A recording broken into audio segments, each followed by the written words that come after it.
For those who don't know me, I'm John Lennon. I was born on October 9, 1940, in Liverpool, England. My mother was Julia, and my father was Alfred Lennon, an Irish sailor who was away during the war. He later returned, but was arrested for his misconduct. So my mother made the difficult decision to have my aunt, Mimi Smith, take me in.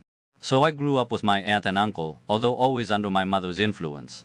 I made friends in my neighborhood, a community that remained close throughout my life.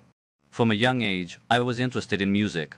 I started playing guitar at 16 when I formed a band called Tokoiman.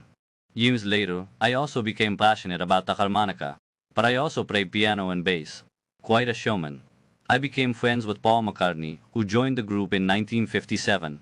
Shortly after, George Harrison and Ringo Starr joined. The band evolved and changed its name to the Beatles, a play on words combining the beetle insect, which in English is beetle, with the beat rhythm that we played. As the band grew increasingly famous, my personal life became increasingly tumultuous. My mother was murdered in 1958, and my marriage to Cynthia Powell, whom I met at Liverpool College of Art, was troubled, marked by violence and emotional abuse. Our relationship deteriorated and ended in divorce in 1968.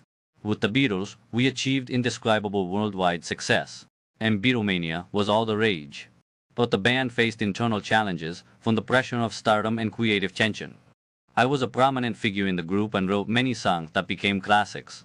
However, I also struggled with public perception and my own sense of identity. In the 1960s, I met Yoko Ono, and our relationship began to flourish.